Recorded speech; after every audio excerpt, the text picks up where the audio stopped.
আচ্ছা, তোমরা সবাই আমার স্ক্রিন দেখতে পাচ্ছ? জি ভাই। আচ্ছা, তো সার্ভার প্রোগ্রামিং এ আমরা যেটা শিখবো সেটা হচ্ছে ওয়েব অ্যাপ্লিকেশন বিল্ড করা শিখবো।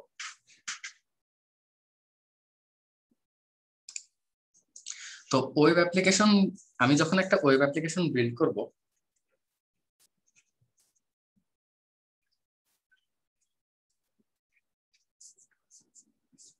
তখন আসলে আমার দুইটা জায়গায় কোডিং করা লাগতে পারে। একটা হচ্ছে আমার সার্ভার সাইডে, আর একটা হচ্ছে ক্লায়েন্ট সাইডে। তো আমাদের এই কোর্সের ফোকাসটা হচ্ছে যে এই সার্ভার সাইড কোডিংটা শেখা। মানে আমি যখন একটা ওয়েব অ্যাপ্লিকেশন বিল্ড করবো তখন আমার সার্ভারে যে যে কোড করা লাগবে সেই রিলেটেড কোডিং গুলো আমরা এই কোর্সে শেখার চেষ্টা করবো। সেটা হচ্ছে আমার এই কোর্সের গোল।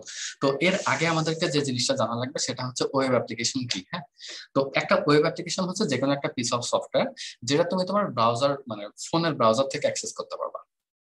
যে কোনো সফটওয়্যার তুমি যদি তোমার ফোনের ব্রাউজার থেকে অ্যাক্সেস করতে পারো তাহলে সেটাকে আর কি আমরা ওয়েব অ্যাপ্লিকেশন বলি। এখন এই ওয়েব অ্যাপ্লিকেশন গুলা হোস্ট করা হয় হচ্ছে একটা সার্ভারে। সেই সার্ভারটাকে বলি আমরা ওয়েব সার্ভার। তো ওয়েব সার্ভার নিয়ে পরে আসতেছি, তার আগে একটা নর্মাল যে অ্যাপ্লিকেশন গুলো আমরা আমাদের স্ট্যান্ড অ্যালোন ডিভাইসে ইউজ করি, যেমন ধরো তোমার অ্যান্ড্রয়েড অ্যাপ্লিকেশন বা আইওএস অ্যাপ্লিকেশন, এগুলোর সাথে ওয়েব অ্যাপ্লিকেশনের কিছু মানে ডিফারেন্স আছে। যেমন ধরো আমার একটা ওয়েব অ্যাপ্লিকেশন বা ওয়েবসাইট, সেটা হচ্ছে মাল্টিপল ইউজার কনকারেন্টলি ইউজ করতে পারে এবং তারা একটা অ্যাপের সেম ভার্সন দেখে। কিন্তু আমি যখন একটা মানে অ্যান্ড্রয়েড অ্যাপ্লিকেশন বা আইওএস অ্যাপ্লিকেশনের কথা চিন্তা করবো তখন কিন্তু এটা নাও হতে পারে, এক একজনের ভার্সন ডিফারেন্ট থাকতে পারে এবং এক একজন সেম অ্যাপ্লিকেশনের এক একটা ইনস্ট্যান্স দেখে।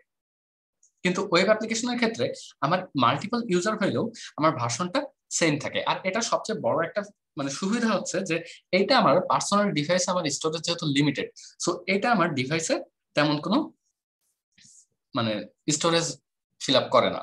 সো এটা আমার ইনস্টল করা লাগে না, কারণ আমার পুরো জিনিসটাই থাকে হচ্ছে ওয়েব সার্ভারে। যদিও আমরা এখন জানি না যে ওয়েব সার্ভার কি, বাট আমার এই ওয়েব অ্যাপ্লিকেশনে সবকিছু থাকে ওয়েব সার্ভারে। আমি রিকোয়েস্ট বেসিসে সেখান থেকে আমার যে যে ডেটা লাগে সেটা আমি আমার ডিভাইসে রিট্রিভ করি।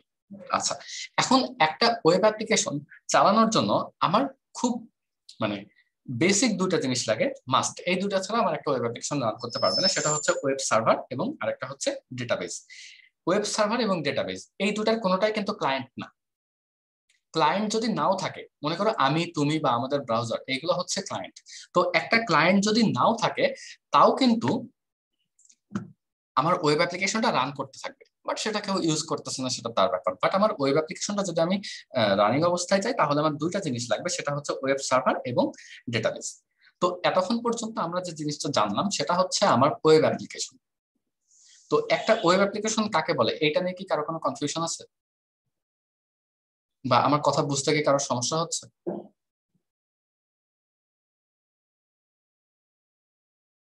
আচ্ছা, তোমার একটু রেসপন্স করলে আমার ক্লাস নিচ্ছে। না না স্যার। ওকে, ঠিক আছে। আচ্ছা, তো এখন আমরা খুব মানে এই কোর্সের খুব ফান্ডামেন্টাল একটা টপিকে আসবো, সেটা হচ্ছে ওয়েব সার্ভার কাকে বলে।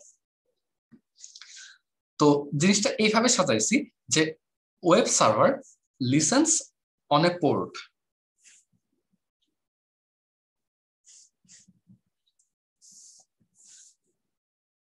আচ্ছা, ওকে, ওয়েব সার্ভার হচ্ছে listens on a port, listens on a port for a request via some transport protocol. আচ্ছা, এগুলো না বুঝলেও আমি একটু পরে সব ভেঙে ভেঙে বুঝাই দেবো। এই ট্রান্সপোর্ট প্রোটোকল গুলো হতে পারে এইচটিটিপি, এইচটিটিপিএস।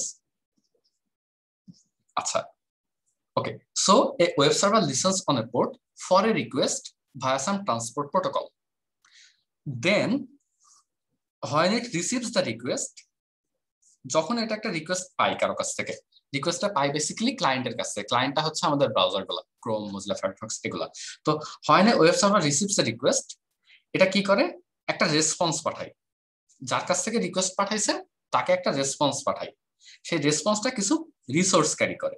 এটাই হচ্ছে একটা ওয়েব সার্ভারের কাজ। তার মানে একটা ওয়েব সার্ভার সবসময় ওয়েট করতে থাকে যে আমার কাছে কখন একটা রিকোয়েস্ট আসবে। যখনই একটা রিকোয়েস্ট আসে তখন সে কি করে, তার যে স্টোরেজ আছে সেখান থেকে সেই রিকোয়েস্টে যা যা চাওয়া হয়েছে সেই জিনিসগুলো পাঠায় দেয়। বুঝছি? যেমন আমাদের ক্যাফেটেরিয়ায়, আইটি ক্যাফেটেরিয়ায় সার্ভার আছে না, সার্ভার কি করে, মানে ক্যাফেটেরিয়া সার্ভার কি করে, আমরা হচ্ছে ওখানে যে বসে থাকে আমাদের খাবার দেওয়ার জন্য, আমরা তাকে বলি যে আমার খাবার দরকার, আমরা প্লেটটা নিয়ে যাই। এই প্লেটটা নিয়ে যাওয়াই কি রিকোয়েস্ট। তার মানে আমার যে সার্ভারটা আছে ক্যাফেটেরিয়া সার্ভার, তার কাছে আমি প্লেটটা নিয়ে যেয়ে বোঝাচ্ছি যে আমার এটা একটা রিকোয়েস্ট, এবং এই কিসের জন্য রিকোয়েস্ট, আমার ফুডের জন্য রিকোয়েস্ট। তারপরে সেই সার্ভার কি করে, সে সার্ভারে যে রিসোর্স গুলো আছে, সার্ভারের রিসোর্স গুলো কি, সার্ভার হলো ডিফারেন্ট টাইপ, ক্যাফেটেরিয়া সার্ভারে কি কি রিসোর্স জমা থাকে, আমার ডিফারেন্ট টাইপ ফুড জমা থাকে, আইসক্রিম থাকে, তারপর হচ্ছে মিট থাকে। তো সেই রিসোর্স গুলা সে আমাকে কি করে পাঠায় দেয়। একটা নর্মাল সার্ভার আর একটা ওয়েব সার্ভার ফাংশনালিটি পুরা সেম। তো এবার আসি, একটা ওয়েব সার্ভার হইতে গেলে আমার কি কোনো ফিজিক্যাল ডিফারেন্স থাকা লাগবে, না যে কোনো মেশিনই হচ্ছে আমার ওয়েব সার্ভার হিসেবে কাজ করতে পারে? ফার্স্ট অফ অল, একটা ওয়েব সার্ভার একটা হার্ডওয়্যার না সফটওয়্যার? একটা ওয়েব সার্ভার হচ্ছে সফটওয়্যার, এটা কোনো হার্ডওয়্যার না। যে কোনো ফিজিক্যাল ডিভাইস যার হচ্ছে নেটওয়ার্ক কানেক্টিভিটি আছে।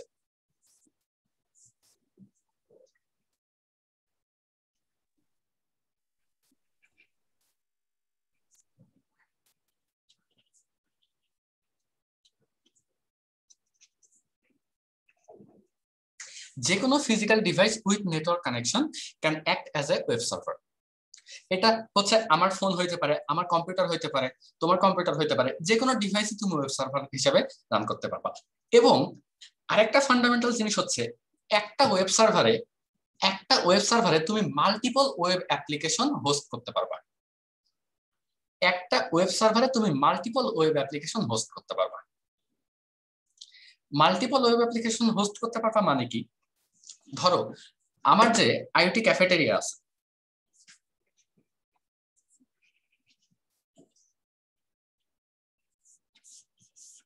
এই পুরা জিনিসটা হচ্ছে তো আমার একটা সার্ভার, তাই না? তাহলে এই আইওটি ক্যাফেটেরিয়াতে আমার কিন্তু কয়েকটা বুথ আছে। মনে করো এখান থেকে হচ্ছে আমাকে রাইস দেয়, তারপরে এখান থেকে হচ্ছে আমাকে মিট দেয়। তাহলে এই রাইস আর মিটকে আমরা হচ্ছে ওয়েব সার্ভারের অ্যাপ্লিকেশনের মতো অ্যাপ্লিকেশনের সাথে কম্পেয়ার করতে পারি। আমার পুরা আইওটি ক্যাফেটেরিয়াটা হচ্ছে আমার ওয়েব সার্ভার, আর রাইস এন্ড মিট এই দুটা জিনিস হচ্ছে আমার অ্যাপ্লিকেশন। তো আমি যখন এখানে একটা প্লেট নিয়ে যাব রাইসের এখানে, তাহলে আমি রিকোয়েস্টটা করতেছি কিসের জন্য, রাইসের কাছে। তো আমাকে সে এখান থেকে রাইস দিয়ে দিচ্ছে। এরপরে যখন আমি মিট সার্ভারের কাছে রিকোয়েস্ট করব, তখন সে আমাকে মিট দিবে। সার্ভার কিন্তু একটাই, বাট অ্যাপ্লিকেশন ডিফারেন্ট। একটা ওয়েব সার্ভারে তুমি মাল্টিপল অ্যাপ্লিকেশন রান করতে পারবে। তো ডিফারেন্সিয়েট করবা কেমনে, যে কোন সার্ভারের কাছে কখন তুমি রিকোয়েস্ট পাঠাবা, এই ডিফারেন্সিয়েশনটা কেমনে করবা, যে আমার এই জিনিসটা লাগবে, এই জিনিসটা আমি কোন সার্ভারের কাছ থেকে পাবো, এইটা এখন আমাদেরকে বোঝা লাগবে। আচ্ছা, এতক্ষণ পর্যন্ত যে জিনিসগুলো বোঝাইছি, এগুলো বুঝতেই কার সমস্যা হয়েছে, বা আমি কি বেশি দ্রুত যাচ্ছি?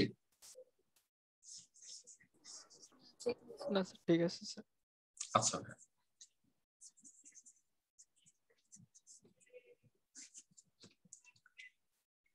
তাহলে এই পার্টটা ক্লিয়ার যে আমার ওয়েব সার্ভার কি করে।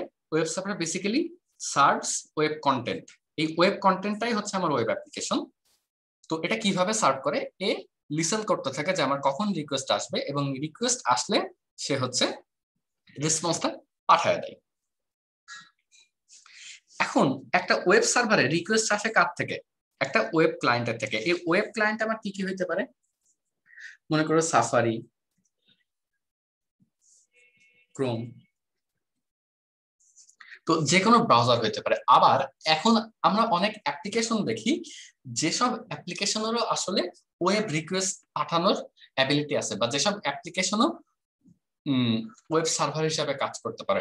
যেমন ধরো আমরা হচ্ছে দারাজের অ্যাপ্লিকেশন ইউজ করছো না, তাই না? আমরা তো দারাজের অ্যাপ্লিকেশন ইউজ করছি। তো দারাজে মনে করো আমি যখন কোনো প্রোডাক্ট সার্চ দেই, তো ওই সময় আমার সেই প্রোডাক্টের লিস্ট গুলা চলে আসে। এই প্রোডাক্টের লিস্ট গুলা কিন্তু তোমার ফোনে থাকে না, এইগুলো থাকে হচ্ছে দারাজের সার্ভারে।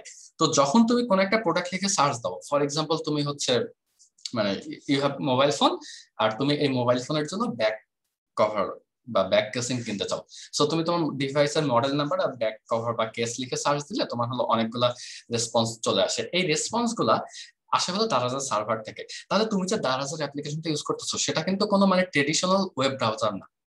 তো এটা একটা ট্রেডিশনাল ওয়েব ব্রাউজার না হওয়া সত্ত্বেও তুমি একটা ওয়েব সার্ভার রিকোয়েস্ট পাঠাইতে পারতেছো। তো এটাও একটা মানে এই কারেন্ট এই অ্যাপ্লিকেশন গুলো একটা ওয়েব ক্লায়েন্ট হিসেবে কাজ করতে পারে। এখন একটা ওয়েব ক্লায়েন্ট রিকোয়েস্ট পাঠাবে কার কাছে? একটা ওয়েব সার্ভারের কাছে, ঠিক আছে? আর ওয়েব সার্ভার কি সেটা তো আমরা জানি, a network application listening to some port. আচ্ছা, এই ওয়েব সার্ভারটা সব সময় মানে এ কোনো সময় স্টপ হয় না, এ সব সময় চেক করতে থাকে যে আমার জন্য কোনো রিকোয়েস্ট আসে মানে আসছে কিনা। তো এই ওয়েব সার্ভারটা সবসময় লিসেন করতে থাকে। যখন একটা ওয়েব ক্লায়েন্ট আর একটা ওয়েব সার্ভার নিজেদের মধ্যে কমিউনিকেট করবে, এদের মধ্যে একটা স্পেসিফাইড প্রোটোকল থাকা লাগবে। For example HTTP. এই প্রোটোকলটা কেন লাগতেছে? মনে করো আইওটির ক্যাফেটেরিয়াতে আমি যখন খাবার নিতে যাব, আমি মনে করো বাংলা বলতে পারি, হ্যাঁ, আর আইওটির ক্যাফেটেরিয়াতে যে আমাকে খাবার সার্ভ করতে পারবে সে হচ্ছে চাইনিজ বলতে পারে, ঠিক আছে? তো এখন চিন্তা করো, অ্যাজ এ পার্সন আমার কিন্তু রিকোয়েস্ট পাঠানোর অ্যাবিলিটি আছে, আর আইওটির ক্যাফেটেরিয়াতে যে খাবার সার্ভ করতেছে অ্যাজ এন এমপ্লয়ি তারও কিন্তু একটা রেসপন্স দেওয়ার অ্যাবিলিটি আছে, মানে একটা রিকোয়েস্ট আসলে তারও কিন্তু একটা রেসপন্স দেওয়ার অ্যাবিলিটি আছে। কিন্তু আমি যখন সেই আইওটির ক্যাফেটেরিয়াতে কমিউনিকেট করার চেষ্টা করব, এখানে ডিফারেন্সটা হচ্ছে আমি কি জানি আমি কথা বলতেছি হচ্ছে বাংলাতে, আর ক্যাফেটেরিয়ায় যে আছে সে কথা বলতেছে হচ্ছে চাইনিজে। চাইনিজ ল্যাঙ্গুয়েজের নাম কি? মান্দারিন প্রবাবলি, তাই না? হইতে পারে, যাই হোক। হ্যাঁ, সে কথা বলতেছে হচ্ছে মান্দারিন, যাই হোক। তো আমি কিন্তু রিকোয়েস্ট পাঠাইতেছি, সে সে মানে তারও কিন্তু রেসপন্স করার অ্যাবিলিটি আছে, বাট স্টিল আমি কোনো রেসপন্স পাবো না। কারণ হচ্ছে একটা রিকোয়েস্ট এবং রেসপন্স যখন হবে তখন আর কি এই ক্লায়েন্ট এবং সার্ভার এই দুই পক্ষের মধ্যে একটা সেট অফ রুলস থাকা লাগবে। সেট অফ এগ্রিড আপন রুলস। যেমন এই যে আইওটির ক্যাফেটেরিয়া আর আমাদের দুইজনের মধ্যে সেট অফ এগ্রিড আপন রুলস কি বলতো? যে আমাকে আইওটির স্টুডেন্ট হওয়া লাগবে, আমাকে আইওটির স্টুডেন্ট হওয়া লাগবে। আমি যদি আইওটির স্টুডেন্ট না হই আমাকে পার মিলের জন্য ডাবল পে করা লাগবে, এবং আমাকে অবশ্যই রিকোয়েস্টটা পাঠাইতে হবে বাংলা অথবা ইংলিশে। এই যে এই তিনটা রুল না, এই তিনটা রুল কিন্তু আমি মানে আমি যখন খাবার নিতে যাই আমাকে কিন্তু প্রতিবার বলে দেয় যে আপনি খাবার নিতে আসছেন, আপনাকে এই তিনটা রুল ফলো করা লাগবে। তাহলে এইগুলো আমি জানবো কেমনি? এইগুলো হচ্ছে আমি যখন আইটিতে অ্যাডমিট হয়েছি আইটির কনস্টিটিউশনে এগুলো আছে। তো আইটিতে ভর্তি হওয়ার সময় আমি হচ্ছে এই এগ্রিড আপন রুলস গুলো মেনে নিচ্ছি। তো এই প্রোটোকলটা হচ্ছে এরকম, আমি যখন একটা রিকোয়েস্ট পাঠাবো আর রেসপন্স, এই দুইটা এই যে ক্লায়েন্ট আর সার্ভারের মধ্যে একটা সেট অফ এগ্রিড আপন রুলস থাকা লাগবে, এইগুলাকেই বলতেছে আমরা প্রোটোকল। এই যে ওয়েব ক্লায়েন্ট এবং ওয়েব সার্ভারের মধ্যে যে রিকোয়েস্ট গুলো হয় এই রিকোয়েস্ট গুলো সাধারণত তোমার হচ্ছে এইচটিটিপি প্রোটোকলে হয়। হ্যাঁ, এইচটিটিপি বা এইচটিটিপির আরেকটা ফরম্যাট হচ্ছে এইচটিটিপিএস। এখন তোমরা অনেকেই বলতে পারো যে আচ্ছা, আমি তো দেখছি অনেক সময় এসএমটিপি প্রোটোকলের মাধ্যমেও হয়। মানে ওয়েব সার্ভারের সাথে যখন ক্লায়েন্টের একটা কমিউনিকেশন হয় তখন সেটা এইচটিটিপি দেওয়া হয়। আবার একটা স্পেশাল কাইন্ড অফ সার্ভার আছে যেটাকে বলা হচ্ছে মেইল সার্ভার। তো মেইল সার্ভার যখন ক্লায়েন্টের সাথে কমিউনিকেট করে তখন বেসিক্যালি এসএমটিপি প্রোটোকল পে করে। তো বেসিক যে ট্রেডিশনাল ওয়েব সার্ভার গুলো আছে সেগুলোর সাথে আমাদেরকে এইচটিটিপি বা এইচটিটিপিএস দিয়ে কমিউনিকেট করতে হয়। তো এই এইচটিটিপি প্রোটোকলটা এটা হচ্ছে একটা অ্যাপ্লিকেশন লেয়ার প্রোটোকল। তো অ্যাপ্লিকেশন লেয়ার প্রোটোকল কারণ তুমি মনে করো সাফারি বা ক্রোম এই ব্রাউজার দুইটাকে তুমি যদি এইচটিটিপি বাদে অন্য কোনো প্রোটোকল দিয়ে রিকোয়েস্ট পাঠাও তখন এই ব্রাউজার গুলা কিন্তু বুঝবে না। তুমি ধরো এফটিপি প্রোটোকল দিয়ে পাঠালা বা এসএমটিপি প্রোটোকল দিয়ে পাঠালা, তখন হচ্ছে মানে এসএমটিপি বুঝতে পারে, বাট মনে করো একটা পার্টিকুলার প্রোটোকল দিয়ে বুঝলা, যেটা আসলে সাফারি বা ক্রোম বুঝবে না। সো ট্রেডিশনাল ওয়েব সার্ভার থেকে তোমার রিকোয়েস্টগুলো সবসময় এইচটিটিপি বা এইচটিটিপিএস প্রোটোকল দিয়েই আসবে। ওকে, আমরা একটা রিকোয়েস্ট কিভাবে পাঠাই? একটা রিকোয়েস্ট পাঠানোর সময় আমাদেরকে প্রথমে জানতে হবে যে আমরা কোন সার্ভারের কাছে রিকোয়েস্ট পাঠাবো। ফর এক্সাম্পল, আমি হচ্ছে এই অ্যামাজন থেকে একটা প্রোডাক্ট কিনবো, কিন্তু তাহলে অ্যামাজন থেকে আমি যখন একটা প্রোডাক্ট কিনবো তখন আমার কি করা লাগবে? এই অ্যামাজনের ওয়েব সার্ভারের আইপি অ্যাড্রেস জানা লাগবে না?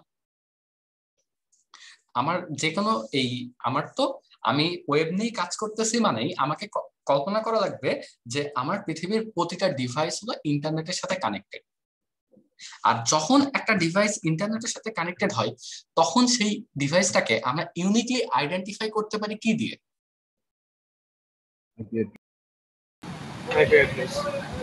আমরা হলো আইপি অ্যাড্রেস দিয়ে ইউনিকলি আইডেন্টিফাই করতে পারি। তাহলে আমি যখন অ্যামাজন থেকে প্রোডাক্ট ব্রাউজ করতে যাব বা অ্যামাজনে কোন একটা কাজ করতে যাব, তখন আর কি আমার অ্যামাজনের ওয়েব সার্ভারের আইপি অ্যাড্রেস লাগবে।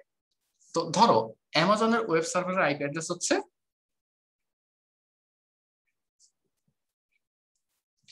এটা হচ্ছে অ্যামাজনের ওয়েব সার্ভারের আইপি অ্যাড্রেস। তো এই আইপি অ্যাড্রেসে আমার হচ্ছে রিকোয়েস্ট পাঠানো লাগবে। কিন্তু এরকম হাজার হাজার ওয়েবসাইট আমরা প্রতিদিন ব্রাউজ করি এবং এরকম প্রত্যেকটা ওয়েবসাইটের আইপি অ্যাড্রেস তো মনে রাখা সম্ভব না। কিন্তু দেখো, আমি যখন এই যে amazon.com লিখি তখন কিন্তু এই রিকোয়েস্টটা আমার এই আইপি অ্যাড্রেসে চলে যায়। তার মানে এই রিকোয়েস্ট পাঠানোর পরে কোনো একটা জায়গাতে আমার এই আইপি অ্যাড্রেস থেকে এই নেমে মানে ওয়েবসাইটের নেমে কনভার্সনটা হয়ে যায়, বা আমি তো ওয়েবসাইটের নেম দিই, এই ওয়েবসাইটের নেম থেকে আইপি অ্যাড্রেসে কনভার্সন হয়ে যায়। এই কনভার্সনটা কে করে? ডিএনএস। আচ্ছা, এটা তোমরা কোন কোর্সে পড়ছো? নেটওয়ার্কিং। আচ্ছা, তাহলে ডিএনএস আবার আরেকটা সার্ভার, বুঝছো? DNS itself is a server. DNS কি করে? তুমি হচ্ছে এই ওয়েব সার্ভারের নামের সাথে আইপি অ্যাড্রেসটা ম্যাপিং করে। আচ্ছা, যাই হোক, ওটা আমাদের এই কোর্সের টপিক না। এটা হচ্ছে আমার একটা রিকোয়েস্ট, এই পুরাটা হচ্ছে আমার একটা রিকোয়েস্ট। এই রিকোয়েস্টটাকে আমরা বলি হচ্ছে ইউআরএল বা ইউনিফর্ম রিসোর্স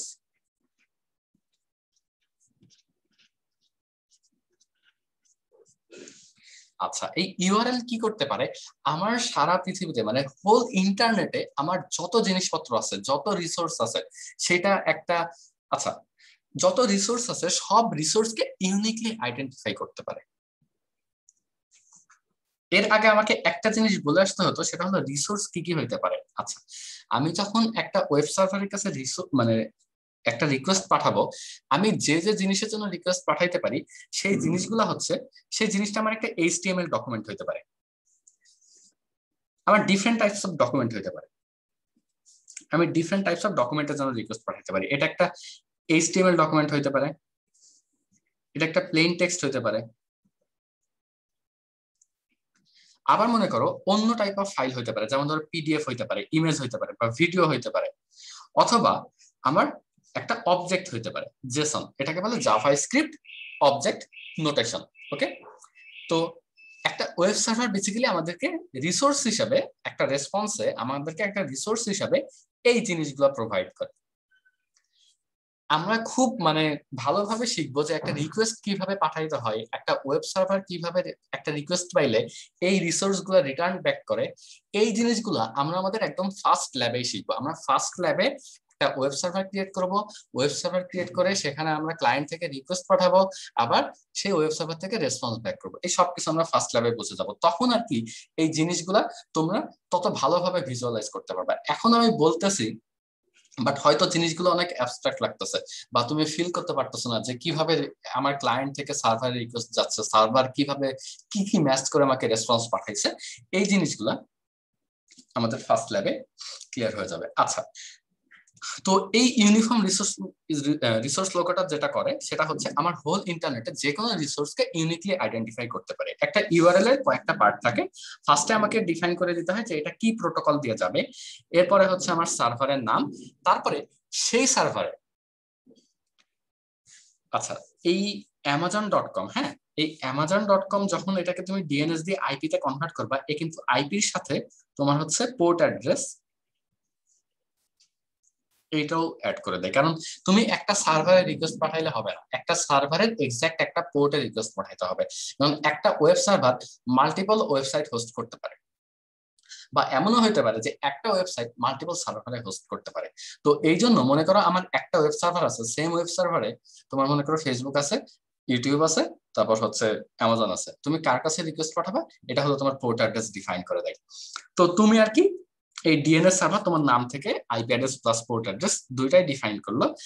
এরপরে সেই ওয়েব সার্ভারের মধ্যে তোমার পার্টিকুলার যে রিসোর্সটা দরকার, মনে করো তুমি একটা অর্ডার প্লেস করছো, সেই অর্ডারের আইডি হচ্ছে 123, এই অর্ডারটা কই আছে, এই অর্ডারের লোকেশনটা হচ্ছে এটা। তারপরে তোমাকে তিনটা জিনিস লাগবে, সেটা হচ্ছে protocol, address of web server, আর হচ্ছে অ্যাড্রেস অফ রিসোর্স। এই পুরো জিনিসটা মিলে তোমার হচ্ছে একটা ইউআরএল। এবার আসি পোর্ট, মানে এবার আসি মনে করো পোর্ট অ্যাড্রেসের জিনিসটাতে। তো মনে করো পোর্ট অ্যাড্রেসের জিনিসটা হচ্ছে যে তোমার মনে করো একটা অফিস, এটা তো এটা মনে করো একটা অফিস। আচ্ছা এতক্ষণ পর্যন্ত বুঝছো আমার মানে আমি যা যা বলছি? কারো কোনো কোশ্চেন আছে এই পর্যন্ত? ওকে স্যার পোর্ট অ্যাড্রেসটা এই যে স্যার যে দিয়ে দেয় ডিএনএস থেকে, স্যার আমি কি নিজে নিজেই পোর্ট অ্যাড্রেস দিতে পারবো? হ্যাঁ হ্যাঁ আমরা নিজে নিজেই পোর্ট অ্যাড্রেস দিব। আমরা যে ফার্স্ট ল্যাব করবো না, ওখানে আমরা নিজে নিজেই পোর্ট অ্যাড্রেস দিব, বুঝছো? জি স্যার। আচ্ছা ঠিক আছে। আচ্ছা তো মনে করো পোর্ট অ্যাড্রেসটা কিরকম, মনে করো এটা একটা অফিস, হ্যাঁ তো একটা অফিসে অনেকগুলো এমপ্লয়ি থাকতে পারে। মনে করো এই অফিসে অনেকগুলো মনে করো এমপ্লয়ি আছে, মনে করো এটা হচ্ছে যে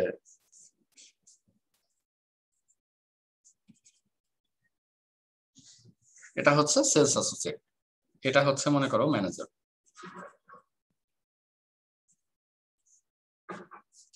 এটা মনে করো অ্যাকাউন্ট সেকশন। ওকে এখন এখানে হচ্ছে তোমার আছে হলো রিসেপশনিস্ট।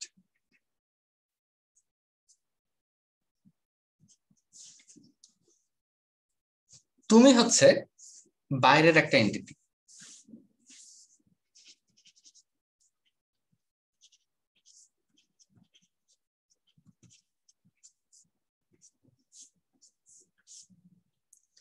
তো এই অফিসের একটা পার্টিকুলার ফোন নাম্বার আছে। যেমন ধরো এই পার্টিকুলার ফোন নাম্বারে তুমি যদি কল করো, মনে করো 77,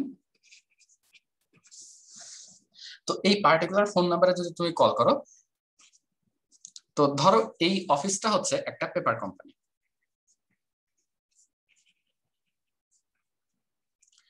you want to buy some paper. এই পার্টিকুলার ফোন নাম্বারে যদি তুমি কল করো, তাহলে তোমার কলটা রিসিভ করবে কে? যে রিসেপশনিস্ট সে। তাহলে তুমি যেহেতু মানে কোনো কিছু কিনতে চাও, তাহলে এই তিনটা এন্টিটির মধ্যে তোমার কার সাথে কন্ট্যাক্ট করা উচিত? যে সেলস অ্যাসোসিয়েট তার সাথে। তো তুমি রিসেপশনিস্টকে বলবা যে আমার এটা দরকার, আমি মানে এই সেলস অ্যাসোসিয়েটের সাথে কথা বলতে চাই। তো এই রিসেপশনিস্ট তখন তোমাকে কি করবে?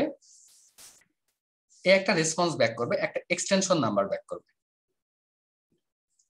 মনে করো এই এক্সটেনশন নাম্বারটা হচ্ছে 10। তার মানে এই ফোন নাম্বারে ডায়াল করার পরে তুমি যদি 10 এক্সটেনশন নাম্বারে ডায়াল করো, তাহলে তুমি ডিরেক্টলি এই সেলস অ্যাসোসিয়েটের সাথে কানেক্ট করবা। আবার মনে করো তুমি আউটসাইড এন্টিটি না, তুমি মনে করো কর্পোরেট ব্রাঞ্চ।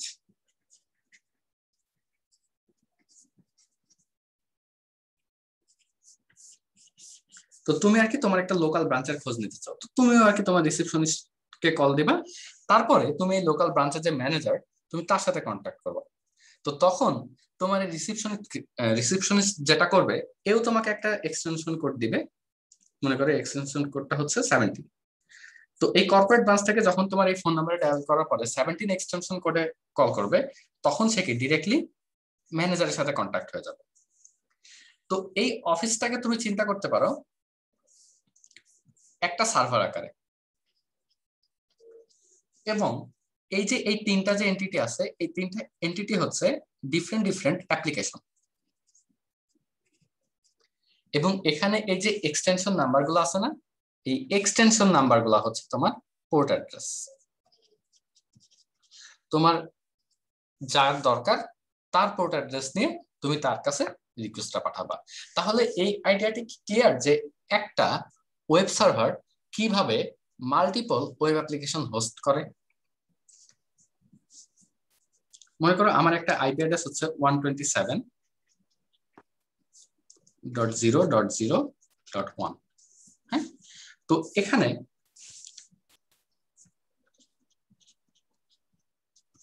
তুমি, এটা হচ্ছে আইপি অ্যাড্রেস, এটা হচ্ছে পোর্ট অ্যাড্রেস। তুমি at the same time multiple port address, মনে করো এই দুইটা পোর্ট অ্যাড্রেসে এট দ্য সেম টাইম দুইটা অ্যাপ্লিকেশন রান করতে পারবো। বুঝছো? জি স্যার বুঝছি। আচ্ছা, কিছু ডিফল্ট পোর্ট অ্যাড্রেস আছে। মনে করো তুমি একটা আইপি অ্যাড্রেসে রিকোয়েস্ট পাঠালা, দেন রিকোয়েস্ট পাঠানোর পরে তুমি হচ্ছে কোনো পোর্ট অ্যাড্রেস মেনশন করলে না। পোর্ট অ্যাড্রেস যদি মেনশন না করো, তাহলে তুমি এইচটিটিপি প্রোটোকল দিয়ে পাঠালে তোমার ডিফল্ট 80 পোর্ট অ্যাড্রেসে আর কি রিকোয়েস্ট যাবে। আর যদি এইচটিটিপিএস দিয়ে যদি করো, তাহলে তোমার ডিফল্ট 443 পোর্ট অ্যাড্রেসে রিকোয়েস্ট যাবে। তো তোমার এই ডিফল্ট পোর্ট অ্যাড্রেসটাকে তুমি আর কি এই যে রিসিপশনিস্ট আছে, এই রিসিপশনিস্টের পোর্ট অ্যাড্রেসের সাথে মানে এক্সটেনশনের সাথে কম্পেয়ার করতে পারো। যে তুমি যখন রিসিপশনিস্টকে কল দিছো তখন কিন্তু তুমি এক্সটেনশন নাম্বার দাও নাই, বাট স্টিল তোমার রিসিপশনিস্টের কাছে কল চলে গেছে। সো এই রিসিপশনিস্টের যে এক্সটেনশন সেটা হচ্ছে ডিফল্ট পোর্ট অ্যাড্রেস। তুমি যদি কোনো পোর্ট অ্যাড্রেস অ্যাসাইন না করো, তাও তোমার বাই ডিফল্ট 80 বা এইচটিটিপিএস দিয়ে করলে 443 পোর্ট অ্যাড্রেসে রিকোয়েস্টটা যাবে।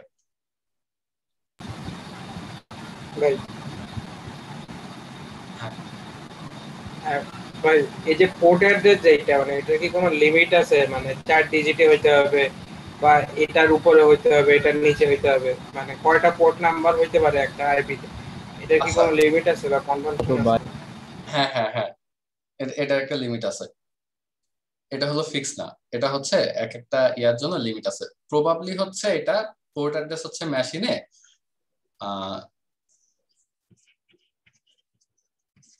সম্ভবত এতগুলা পোর্ট অ্যাড্রেস তুমি ম্যাক্সিমাম অ্যাসাইন করতে পারবা।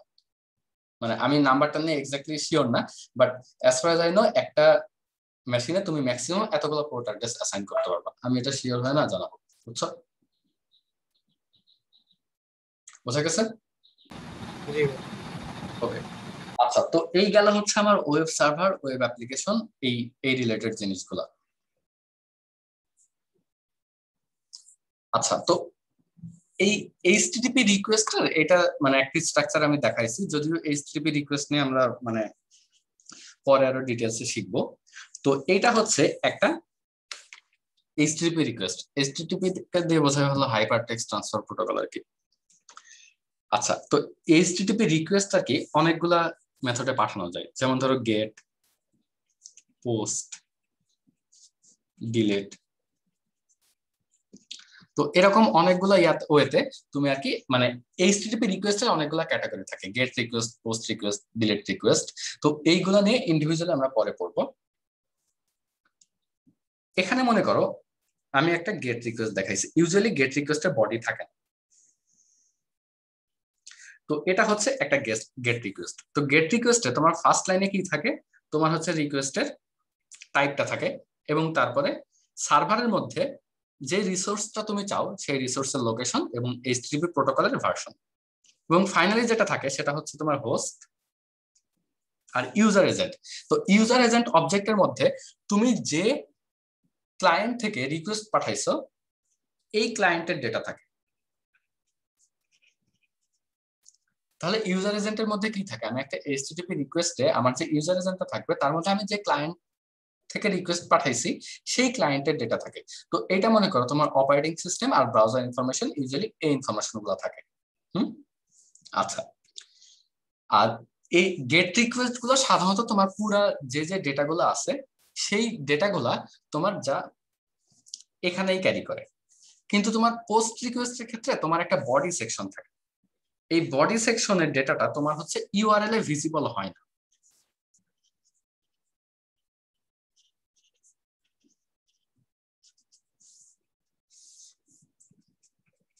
এই বডি সেকশনে যে ডেটাটা থাকে সেটা হচ্ছে ইউআরএল এ ভিজিবল হয় না, এটা পোস্ট রিকোয়েস্টের ক্ষেত্রে আর কি। আমরা এই রিকোয়েস্ট গুলো নিয়ে ইন ডিটেইলস দেখবো আর কি। মানে এমনি একটা সিম্পল অ্যানালজি যে তুমি মনে করো ফেসবুকে যখন লগ ইন করো, হ্যাঁ, ফেসবুকে লগ ইন করতে গেলে তুমি কি ইউজার নেম আর পাসওয়ার্ড পাঠাও না? ইউজার নেম আর পাসওয়ার্ড না পাঠাইলে তো ওরা তোমাকে অথেন্টিকেট করতে পারবে না। তো সামহাও তুমি ওদেরকে ইউজার নেম আর পাসওয়ার্ড পাঠাও। তাহলে এই ইউজার নেম আর পাসওয়ার্ডটা কেমনে পাঠাও? তুমি ইউআরএল এর মধ্যে কি দেখতে পাও ইউজার নেম বা পাসওয়ার্ডটা? ইউআরএল এর মধ্যে কিন্তু তোমার ইউজার নেম পাসওয়ার্ড থাকে না, ওইটাও কিন্তু একটা এইচটিটিপি রিকোয়েস্টে যায়। কিন্তু এইচটিটিপি রিকোয়েস্টটা যাই হচ্ছে তোমার পোস্ট মেথডে।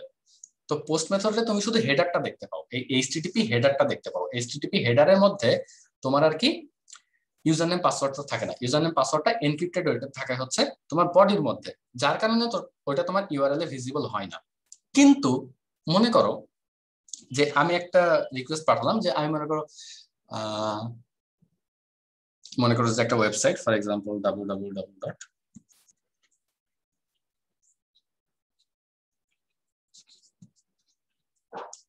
এবং এই ওয়েবসাইটের মধ্যে আমি যে অ্যাবাউট স্পেসটা আছে এই অ্যাবাউট পেজে যাইতে চাই। তাহলে এখানে আমার প্যারামিটারটা কি, আমরা কি ইনফরমেশন পাস করতেছি? এই যে অ্যাবাউট, তার মানে আমি যে পেজে যাইতে চাই এই পেজের নামটা হচ্ছে অ্যাবাউট, এই ইনফরমেশনটা আমি পাস করতেছি। এই যে আমি যে অ্যাবাউট পেজে যাইতে চাই এটা কি খুব কোনো সেনসিটিভ ডেটা? না, এটা তো কোনো সেনসিটিভ ডেটা না। যদি সেনসিটিভ ডেটা না হয় তাহলে আমরা যেটা করতে পারি সেটা হচ্ছে আমরা সিম্পল গেট রিকোয়েস্ট দিতে পারি। আর যদি আমার সেনসিটিভ ডেটা পাস করা লাগে, যেমন ধরো আমার ইউজার নেম বা পাসওয়ার্ড, ইউজার নেম পাসওয়ার্ড যদি মনে করো আমি ইউআরএল এর সাথে যোগ করে দেই, ফর এক্সাম্পল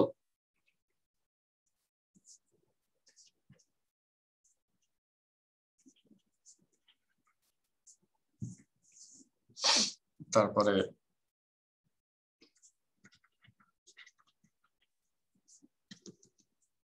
মনে করো এই যে ইউজার আইডি ইকুয়াল সামথিং, তারপর হলো পাসওয়ার্ড ইকুয়াল সামথিং। তো এইটা মনে করো আমার পুরা ইউআরএলটা। তো এই ইউআরএল এর মধ্যে যদি আমি ইউজার আইডি পাসওয়ার্ড দিয়ে দিই তাহলে আর কি আমার পাশে যে থাকবে সে তো বুঝাই নেবে যে আমার ইউজার আইডি কি পাসওয়ার্ড কি, তাহলে আমার ইনফরমেশন লিক হবে। তো এই জন্য যদি কোনো সেনসিটিভ ডেটা থাকে তখন আর কি আমরা ডেটাটা পাস করি হচ্ছে পোস্ট মেথডে, আর যদি সেনসিটিভ ডেটা না থাকে তখন পাস করি হচ্ছে গেট মেথডে। এটা হচ্ছে একদম সিম্পল একটা HTTP request. Actually HTTP request এরকমই দেখতে হয়, এটা আসলে খুব জটিল কিছু না। পোস্টের যে স্ট্রাকচারটা সেটা কি গেটের মতোই, জাস্ট এক্সট্রা বডিটা আছে? হ্যাঁ হ্যাঁ হ্যাঁ হ্যাঁ ভাই হ্যালো, হ্যাঁ হ্যাঁ।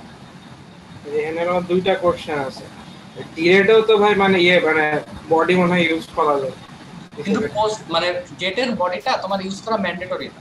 আর পোস্টে তোমার সুবিধা হলো তুমি পোস্টের বডিটা এনক্রিপ্টেড করে দিতে পারবে। হ্যাঁ পোস্টের বডিটা এটা তোমার অনেক গেট রিকোয়েস্ট হয় যেগুলো তোমার হচ্ছে পুরোপুরি বডি ছাড়া। আর একটা কোশ্চেন হলো ভাই যে এইচটিটিপি হেডার যেটা থাকে ওটাতে আমরা অনেক সময় হলো যে অথরাইজেশন টোকেন মানে বিআরআর টোকেন যেটা ওটা পাঠাই, এটা কি ভিজিবল থাকে ইউআরএল এ মানে বিআরআর টোকেনটা? অথরাইজেশন টোকেনটা? হ্যাঁ অথরাইজেশন টোকেনটা। না না না, অথরাইজেশন টোকেন ভিজিবল থাকে না এবারে। আচ্ছা ঠিক আছে। আচ্ছা, টোকেনটা হচ্ছে আমার মানে আমার ভাই হ্যাঁ হ্যাঁ আমি যদি ইউআরএল এ যদি করে ফেলি ইউজার আইডি আর পাসওয়ার্ডটাও যদি এনক্রিপ্টেড ওয়েতে রেখে দিই, কারণ আমার তো বডিটাও তো আই গেস একটা ভ্যারিয়েবল দিয়ে তো পাস করানো লাগবে, এটা ইউজার আইডি পাসওয়ার্ড দিয়ে একটা ভ্যারিয়েবল হিসেবে রেখে দিলাম ইউআরএল এ, তুইটা কি সেফ না?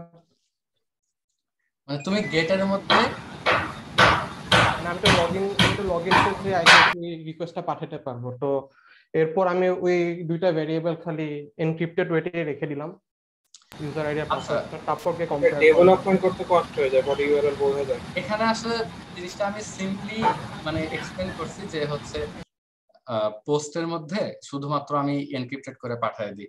শুধু যে এনক্রিপ্টেড করে পাঠাই এটা না, আরো অনেক ইনফরমেশন লাগে। মনে করো সমস্যা নেই, তুমি গেটের মধ্যে এনক্রিপ্টেড করে তুমি হচ্ছে তোমার ইউজার নেম পাসওয়ার্ডটা পাঠিয়ে দিলা। তারপরে আমি তো সার্ভার, তুমি হচ্ছে ক্লায়েন্ট, তুমি তো আমাকে পাঠাচ্ছ মানে আমার সার্ভারের কাছে। তো আমি বুঝবো কেন যে তুমি কি দিয়ে এনক্রিপ্ট করছো?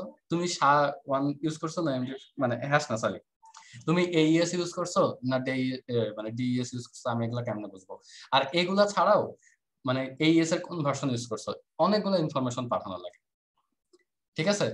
এবং তুমি যদি এনক্রিপ্ট করে পাঠাও, এনক্রিপ্ট করে ভিজিবল করে পাঠাও, তখন সমস্যাটা হচ্ছে আমি তোমার এনক্রিপ্টেড ফর্মটা জানলাম, আমি সেম রিকোয়েস্টটা পাঠিয়ে দিলাম, তারপরে মানে তোমার পাসওয়ার্ড আমি ডিক্রিপ্টেড অবস্থায় পাই আর এনক্রিপ্টেড অবস্থায় পাই, আমার কি যায় আসে?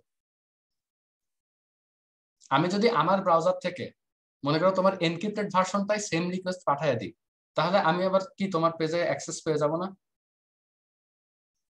আচ্ছা, মানে ওইটার জন্য ইউআরএলটা দেখা লাগবে অ্যাকচুয়ালি। হ্যাঁ, মানে তুমি সব ইনফরমেশন তো ইউআরএল এই আছে, কিন্তু তুমি যখন পোস্ট মেথডে দিচ্ছ তোমার মানে তুমি তোমার পেজে যখন টাইপ করতেছো তখন তো ওগুলা তো অটোমেটিক্যালি পাসওয়ার্ড তোমার ডটে কনভার্ট হয়ে যাচ্ছে।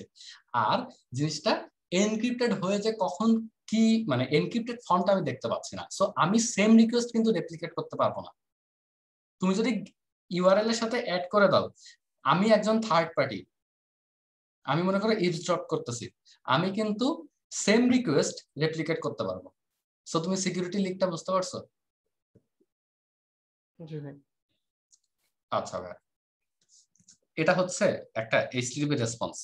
এই যে আমরা ফার্স্ট ল্যাব থেকে অনেকগুলো HTTP রেসপন্স আমরা নিজে নিজে পাঠাবো। তো HTTP রেসপন্সের অনেকগুলো রেসপন্স কোড থাকে। তো মনে করো ইউজুয়ালি মনে করো রেসপন্স কোড দিয়ে বোঝায় তুমি যে রিকোয়েস্টটা পাঠাইছো এই রিকোয়েস্টটা আর কি সাকসেসফুল হয়েছে কিনা। তো ইউজুয়ালি সাকসেসফুল রিকোয়েস্টের ক্ষেত্রে তোমার রেসপন্স কোড হয় হচ্ছে 200, 201, 202 এরকম। তো তুমি রেসপন্স কোডটা ফিক্স করে দিতে পারবে আর কি। মনে করো তুমি যে রেসপন্স কোডটা দিতে হবে ম্যান্ডেটরি না, তো মনে করো তুমি যে রেসপন্স কোডটা প্রোভাইড না করো, তাহলে তোমার যদি রেসপন্স সাকসেসফুল হয় অটোমেটিক্যালি সেটা রেসপন্স কোড 200 হয়ে যাবে। আর তুমি যদি মনে করো তুমি একটা মানে পার্টিকুলার রেসপন্স কোড পাঠাচ্ছো, মনে করো 201, এটা তুমি স্পেসিফাই করে দিতে পারো। তো ইউজুয়ালি 2 এন্ড দেন তারপরে দুইটা ডিজিট দিয়ে যা দিবা সেই রেসপন্স কোডগুলো সাকসেসফুল করে আর কি, মানে সাকসেসফুল রেসপন্স মিন করে আর কি।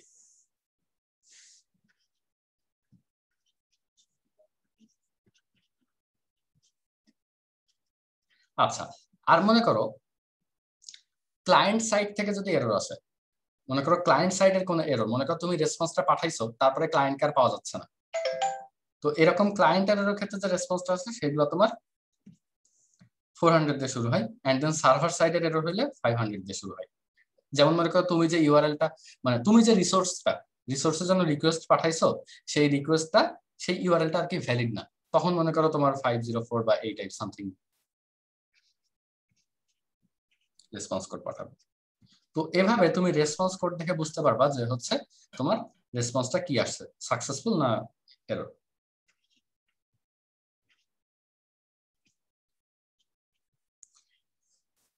এর সাথে HTTP রেসপন্স হচ্ছে আরো কিছু ডেটা তোমার হোল্ড করে, সেটা হচ্ছে কন্টেন্ট টাইপ। কন্টেন্ট টাইপ মনে করো টেক্সট অনেক ধরনের হইতে পারে, মনে করো তুমি প্লেন টেক্সট পাঠাইছো, তুমি প্লেন টেক্সট হইলে কন্টেন্ট টাইপ হবে টেক্সট/প্লেন। আবার মনে করো তুমি মনে করো HTML পাঠাইছো, HTML কিন্তু সাম সর্ট অফ টেক্সট, তো তখন তোমার রেসপন্স কন্টেন্ট টাইপ হবে HTML। তো এখন এই দুটার ডিফারেন্সটা কি? মনে করো আমি প্লেন টেক্সট পাঠালাম না HTML টেক্সট পাঠালাম, এখানে কন্টেন্ট টাইপে আমার লেখা থাকলো, এইটা দিয়ে আমার কি যায় আসে? ডিফারেন্সটা হচ্ছে মনে করো আমি হচ্ছে একটা সার্ভার,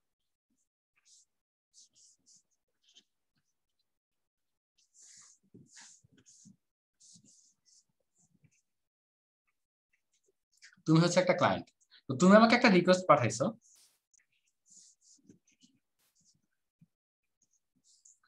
আমি তোমাকে একটা রেসপন্স পাঠাইছি, সেই রেসপন্সটা হচ্ছে এটা।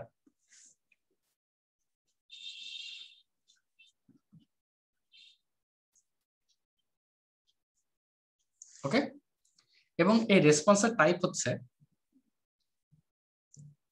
প্রথমবারে মনে করো আমি রেসপন্সের টাইপ পাঠাইছি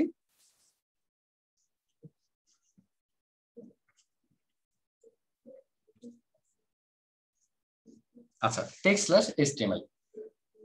এই রেসপন্সটা যখন তুমি ব্যাক করবা, মানে পাবা, রিসিভ করবা, তখন তুমি তোমার ব্রাউজারে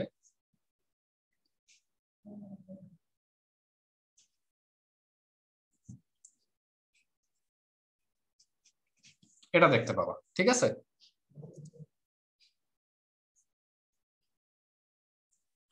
আচ্ছা, কিন্তু তুমি যদি এই রেসপন্সটা এভাবে দাও, রেসপন্স জাস্ট সেম রেসপন্স, তুমি শুধু টাইপটা ডিফারেন্ট দিচ্ছ, তখন তোমার রেসপন্সটা হবে হচ্ছে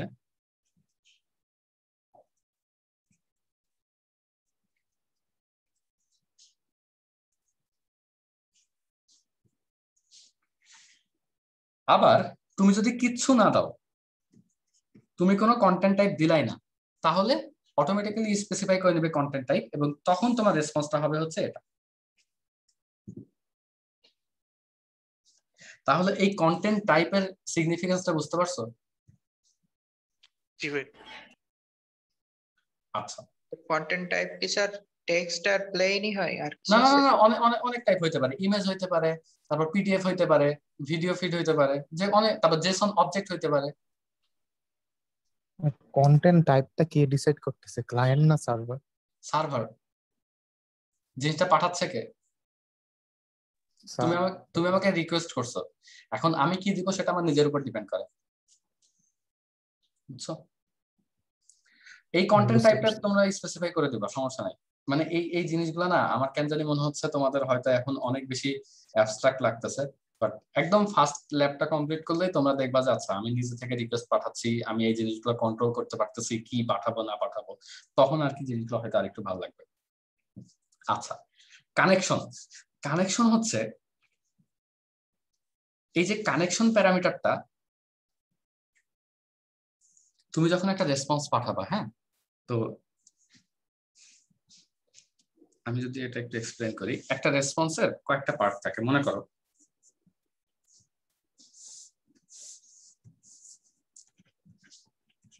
এরকম একটা মেথড থাকে,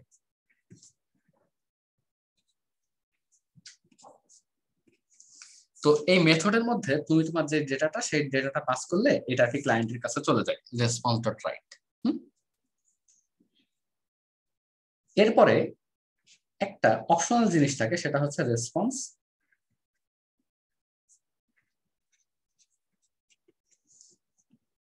তুমি যদি এই response.end এই জিনিসটা না দাও, তাহলে কিন্তু কোনো সমস্যা নেই, তোমার কোনো এররও দিবে না, রেসপন্স সাকসেসফুল হবে। কিন্তু ওই যে মনে করো এই একটা ওয়েবসাইটে, অনেক সময় অনেক ওয়েবসাইটে ঢুকলে তোমার পেজ লোড হয়ে গেছে, তারপরেও মনে করো উপরে যে বারটা, ওই বারটা, রাউন্ড বারটা ঘুরতেই থাকে না। এই রাউন্ড বারটা ঘুরতেছে মানে হচ্ছে তোমার হচ্ছে রেসপন্সটা এখনো কমপ্লিট হয় নাই। যতক্ষণ পর্যন্ত তুমি response.end না পাঠাবা, ততক্ষণ পর্যন্ত তোমার কানেকশন ক্লোজড হবে না। মানে এই response.endটা যদি তুমি না পাঠাও, তাহলে তোমার কানেকশন ক্লোজ হবে না। সার্ভার মানে ক্লায়েন্ট মনে করবে যে আমার এখনো রেসপন্স আসতেছে, একটা রেসপন্সে মনে করো কানেকশন টাইম ক্লোজড হয় নাই, কানেকশন টাইম ক্লোজ না, তার মানে সে এক্সপেক্ট করবে যে সেম আরো রেসপন্স আসবে, বুঝছো? ওকে, ছিল যে আমি যখন একটা রিকোয়েস্ট করতেছি, আমার রেসপন্স কি ওই রিকোয়েস্টের এগেইনস্টে একটাই আসা উচিত নাকি মাল্টিপল আসবে? মাল্টিপল আসতে পারে, তো একটা রিকোয়েস্টের জন্য ইউজুয়ালি, মানে মাল্টিপল এটা খুবই কেস, বাট একটা রিকোয়েস্টের জন্য একটা রেসপন্সেই সবকিছু আসে, বাট মাল্টিপলও আসতে পারে। ইউজুয়াল কেসে একটাই আসে, এবং তোমার রেসপন্স গুলা শেষ হয়ে গেলে তুমি আর কি response.end করে দাও। এটার আরেকটা সবচেয়ে ভালো প্র্যাকটিস কি জানো? অনেক সময় মনে করো আমরা response.end করতে ভুলে যাই, তো এই response.write এর মধ্যে ডেটা না দিয়ে আমরা ডিরেক্টলি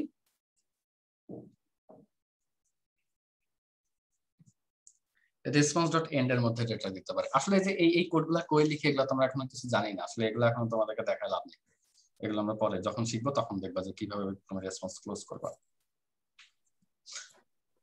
ওকে, ভাই এখানে যে একটা ওয়েব পেজ থেকে রিডাইরেক্ট হয়ে আরেকটা ওয়েব পেজ যায়, এটা কেন হয়? আচ্ছা, একটা ওয়েবসাইট থেকে রিডিরেক্ট করে তুমি আরেকটা ওয়েবসাইটে, মানে এটা তো মানে তুমি দুই অটোমেটিক্যালি? দুই দুই ভাবে করতে পারবা, বুঝছো? মানে এই রিডিরেক্টটাও আমরা দেখবো ল্যাবে, কিন্তু এটা তুমি দুই ভাবে করতে পারো। একটা যেটা এইচটিএমএল দিয়ে রিডিরেক্ট করে, ওইটা কিন্তু খুব সিম্পল, বুঝছো? মানে এইচটিএমএল দিয়ে যে রিডিরেক্ট করে, ওটা তো তোমার কোনো একটা জায়গা প্রেস করলে, তোমার হচ্ছে অ্যাঙ্কার ট্যাগের উপর প্রেস প্রেস করলে তারপরে তুমি রিডিরেক্ট হয়ে যাও, বুঝছো না? আরেকটা আছে যে তুমি মনে করো একটা পার্টিকুলার অ্যাড্রেসে রিডিরেক্ট করছো, মানে এই রিকোয়েস্ট পাঠাইছো, দেন তুমি রেসপন্সটাই হচ্ছে তোমাকে আরেকটা জায়গায় আরেকটা সার্ভারে রিডিরেক্ট করে দিবে।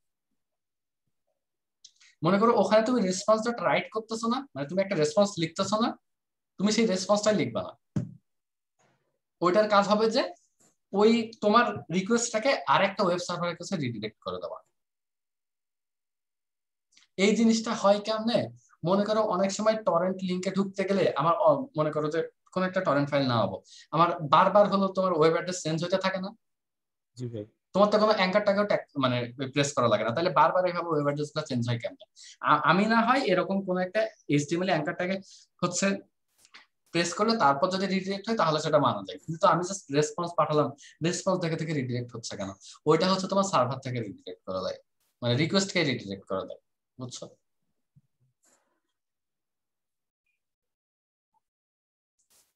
বুঝছো ভাই? জি ভাই। আচ্ছা আচ্ছা, স্ট্যাটিক আর ডাইনামিক ওয়েবসাইটের মধ্যে পার্থক্য বলতে পারবে কেউ?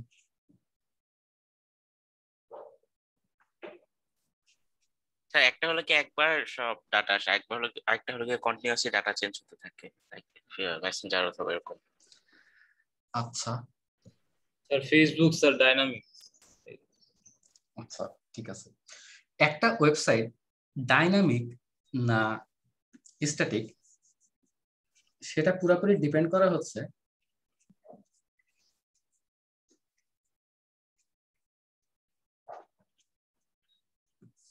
ওকে, সেটা পুরোপুরি ডিপেন্ড করা হচ্ছে তোমার রিসোর্সের উপরে। মনে করো এটা একটা সার্ভার, এই সার্ভারের কাছে তুমি রিকোয়েস্ট করতে হলো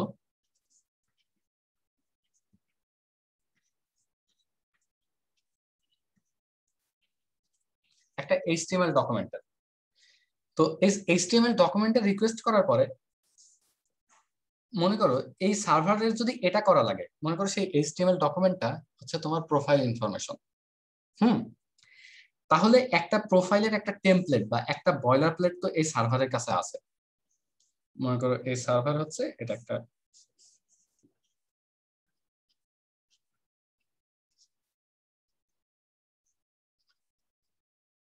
ইউজার প্রোফাইল ডট এইচটিএমএল, এটার একটা বয়লার প্লেট আছে। এখানে মনে করো ইউজারের ছবি থাকবে, এখানে নাম থাকবে।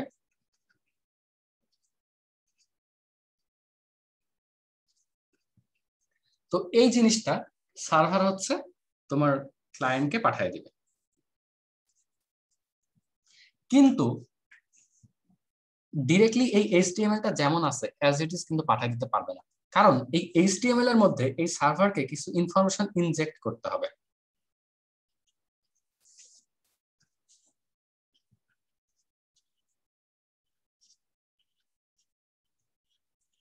কিছু ইনফরমেশন ইনজেক্ট করতে হবে, যেমন ধরো ইউজারের নেমটা কি হবে, তারপর পার্সোনাল যে ইনফরমেশন হবে, এটা এক একজনের জন্য ডিফারেন্ট।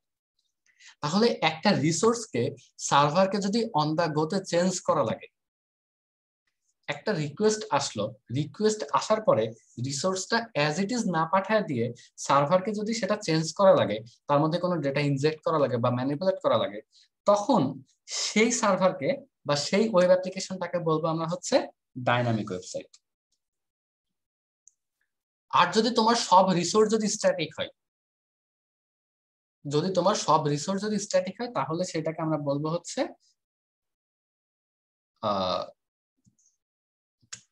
কি বলবো, স্ট্যাটিক ওয়েবসাইট, তাই না? আচ্ছা, একটা স্ট্যাটিক ওয়েবসাইটের এক্সাম্পল দাও তো।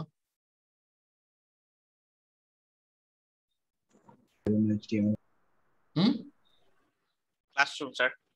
উইকিপিডিয়া। উইকিপিডিয়া কি completely static? I don't think so, কারণ উইকিপিডিয়াতে ইউজার অ্যাকাউন্ট খোলা যায় না। জি ভাই। কমপ্লিটলি স্ট্যাটিক হলে ভাই আমরা আমাদের যে পার্সোনাল সিভির ওয়েবসাইট বানাই।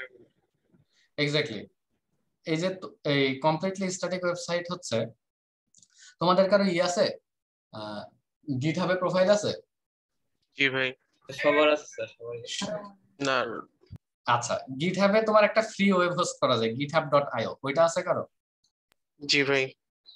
আচ্ছা, github.io স্ট্যাটিক, তাই না? হ্যাঁ ভাই। github.io তে তুমি আর কি মানে খালি ডিফারেন্ট হলো ডিজাইন এলিমেন্ট আর হচ্ছে এইচটিএমএল রাখতে পারবা, এবং খালি ওই এইচটিএমএল গুলাই দেয়, তুমি হচ্ছে সার্ভার সাইড কোনো ক্যালকুলেশন করতে পারবা না। আচ্ছা ভাই, আমি যদি এমন একটা ওয়েবসাইট বানাই যেখানে শুধুমাত্র হচ্ছে আমার আইপি অ্যাড্রেসটা দেখাবে, আমি ঢুকলাম আর হচ্ছে বড় করে আমার আইপি অ্যাড্রেসটা দেখাবে, সেটাও কি একটা ডাইনামিক ওয়েবসাইট? তোমার আইপি অ্যাড্রেস দেখাবে? আমি ঢুকলাম জাস্ট হচ্ছে দেখাচ্ছে যে ইউর আইপি অ্যাড্রেস ইজ এটা, ওইটাও কি একটা ডাইনামিক অ্যাপ্লিকেশন হবে? হ্যাঁ, ওটা ডাইনামিক ওয়েবসাইট তো। ডিফারেন্ট মানুষের জন্য ডিফারেন্ট আইপি। ওটা ডাইনামিক তো, বুঝছো?